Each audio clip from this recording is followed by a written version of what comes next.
Hey roamers, Jamie back at you. Today we've got a few maintenance issues to get done before we head back out on the road. We got to replace gas struts on the storage doors, change out the water intake filter, and create a really cool hack for protecting the storage trays that are underneath the motorhome. On this episode of Roaming with Rosie.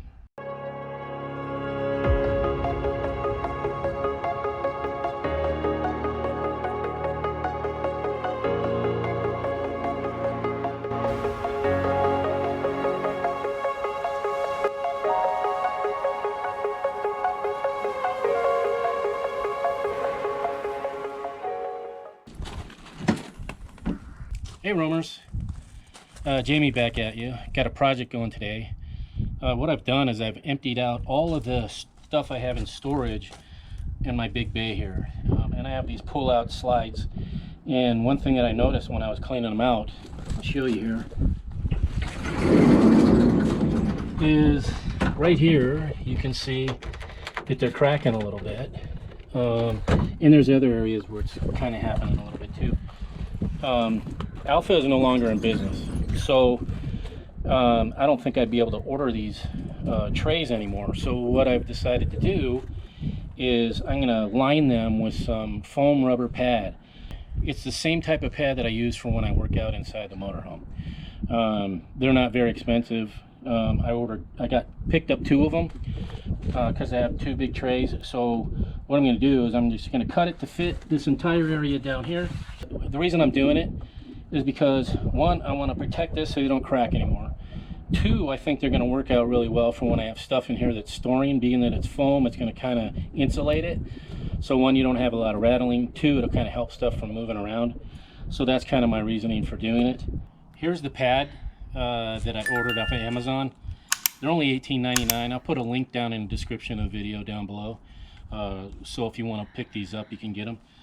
Basically what they are is they're 46 inches wide and 93 inches long. So one of these will be able to do, because this is almost 8 feet, one of these will be able to do this entire tray. And then I bought another one for that tray. What I'm going to do now is I'm going to cut it. Luckily, I think this way, being that it's 46, is almost the correct measurement for the width of the tray, so I may not have to cut that side. But I just need to cut it this way as far as the length. So I'm going to measure that out. I'm going to use this as a straight line so I know that I'm straight when I cut it here. And then I'm just going to cut it. I'm going to mark it with the marker and then cut it with a pair of scissors.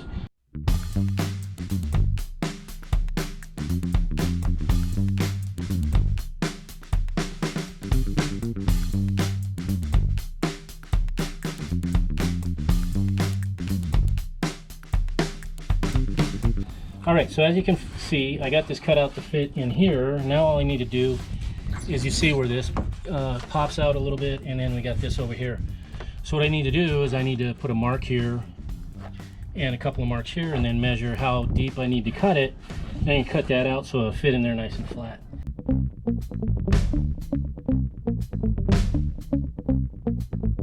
Okay, so, and then the other thing I need to do, take my tape measure here, and looks like it's 1.5 inches, and that's about the same. So just measure down 1.5 inches, and then because this edge sits on there, I don't have to worry about that because it's square. Do that, use that like that.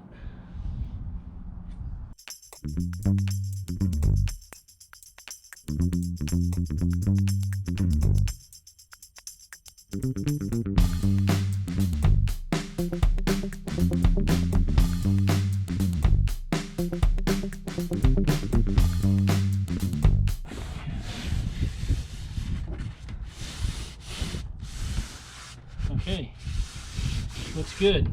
The first one was the toughest one. All the rest of them are just rectangles. So I'm going to go ahead, I'm going to cut one for here, and then just continue on until I get them all these bays filled.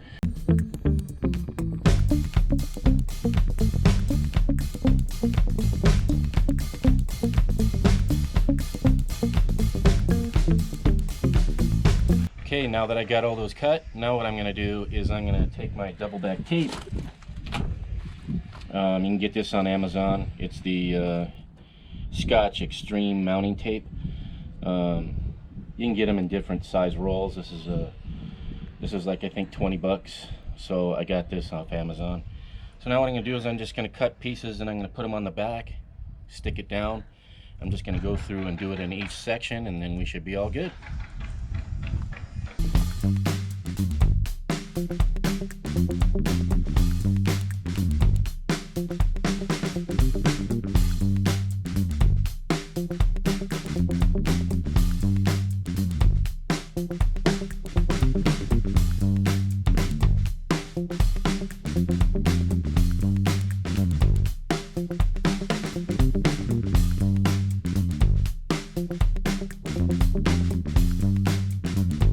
Alright, so now I got everything basically taped down.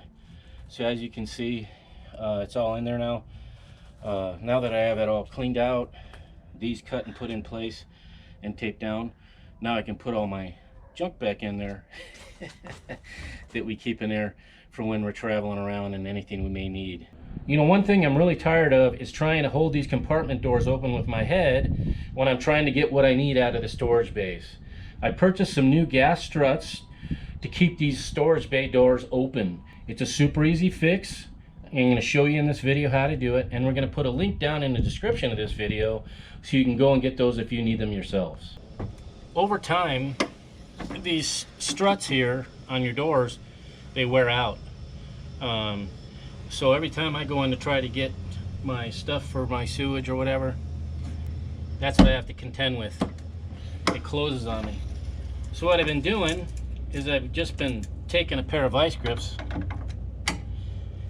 and putting it like that, but that's kind of a pain in the butt. So now what I'm doing today is I ordered some new ones, and I'll put a link down in the description. I got these off of Amazon.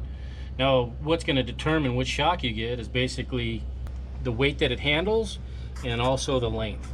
So you're going to find that on your shock. It should say on the side of the shock. I have one here. It says high pressure. It's a master lift. And then if you put in the number, it'll tell you how long it is and all that kind of stuff.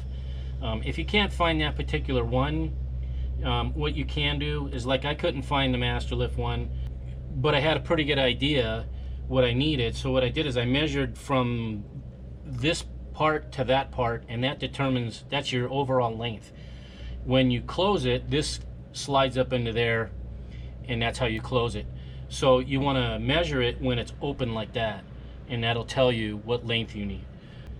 The next step that we need to do after we've determined what the length is and all that is figure out how we get them off. So basically what you do is you take a small screwdriver, flat screwdriver, and as you can see right here, there's this little band, and there's an access point right here. And what you do is you take your screwdriver and you pry it up and you push that up like that. And what that'll do is it'll release this from the little ball that's on there that's holding the strut in place. So you just want to do that, and it has it on both sides, the top and the bottom side. So you want to put your screwdriver in that access point, and you just want to pry it up. Once you get it pried up, you pull and it'll come off that little knob. So I just need to do that up here. Do the same exact thing.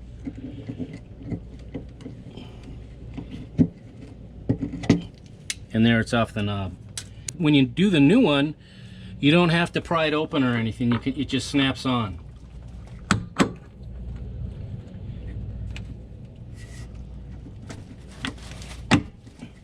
And there you go. So we just want to do that, pry it up again, and pull.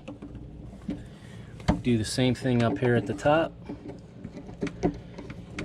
Pry it up like that, and pull, and now it's off. So now, like I said on the other one, when you go to put the new one on, you don't have to pry it open. It'll snap right on. So that just snapped on and snap on. And you can just pull it, make sure it's on there good so it doesn't just pop off. So now that I have each one of these changed out, as you can see, I don't have any vice grips on there now, and it's staying open by itself. And when you get it about, I don't know, about that far, it'll close right by itself. You don't want to do that because it's not good on your locks here, the little tongue thing. You want to hold it, you want to hold this open when you close it. But you can feel it now when I go to open it or close it, that the struts are really doing their job. They're helping it close, and they're making it stay open. Once I get it to here, it's just going straight up. So now I have that changed out. I got this one done. I got one to do down there, and then this one here to do, and then my other side, those struts are okay. But since we've owned this, I've constantly had to deal with that problem. And when I'm trying to put this away, I'm always, not only I'm dealing with trying to put it in, but I was dealing with this thing banging me in the head and trying to keep it open with my head while I put that in. So this is going to make it a lot nicer when I go to access stuff and put stuff away. So now that I've changed out, I finished that last door. Now that I have them all the struts changed out, you can see they all just stay up by themselves. I no longer have to hold them up or worry about that falling down, hit me in the head when I'm trying to get stuff or access stuff or put stuff away. So this is gonna make my life a lot better, a lot less bumps on my head. Now that that's done, the next project is changing out the water intake filter for city water. Now when we purchased this motorhome, it came with one that was mounted inside where you hook up your city water. But that one needed to be replaced. So what I had one that you hooked up on the hose between the hose bib and the city water, and we've used that one, but now that one needs to be replaced. So instead of just purchasing another one of those, I've decided to purchase the replacement cartridge filter that goes into the one that was permanently mounted into Rosie. So what I'm going to do is show you how we change that out, and I'm also going to put a link down in the description where you can purchase one of these if you'd like to add it to your RV. Another thing I needed to do now that we're getting ready to get back on the road, I needed to change out my inline water filter that goes from when I hook up the city water to my RV. So this came with this RV, and it has a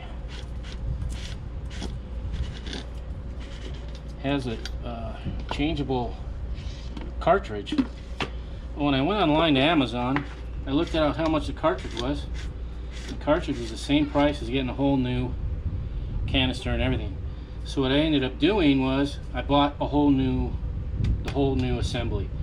And how I made sure that I ordered the correct thing is I went off this number here, model number HL-200, and then this says replacement cartridge 5, and that is model C2063. So when I went on to Amazon and went and looked it up, and like I said, I can get the whole new unit for the same price as a cartridge. This is the new unit. It already comes with the fittings on there, so I don't have to do any of that stuff. Just like on the old one, it says model HL200, model HL200. And then down here where it says the cartridge is the C2063. Right there, C2063. So this is the same one. I think the only difference is this is made by a company called Hydrolife, and this says Hydrolife, but it's actually made by Camco, so that may be the only difference. But everything else is exactly the same. So I'm going to do now that I got a new filter and the whole new housing and everything, I'm going to put that in here. I know that a lot of people have the blue ones that you hook up near the hose spigot, and I used that for a while because this one was out of date. So it says here, open canister and remove protective packaging and read all instructions before installation. So I just want to make sure and open this up, and as you can see, there's some plastic on here. It's a good thing they put that notice on there, because how many people would have just taken it and put it in and hooked their hose up and then it never worked properly.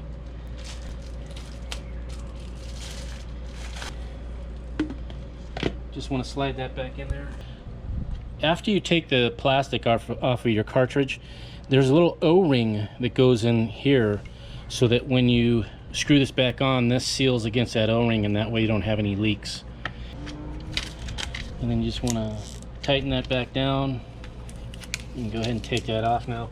And then as you can see, it says in and out. So the in is where when you're hooking up, when you take your hose to hook up for city water, that's what that's for. And the out is for this connection here, which goes through my little meter to tell me what my water pressure is, and then it goes into the rig. So what I'm going to do now is I'm going to screw this onto here.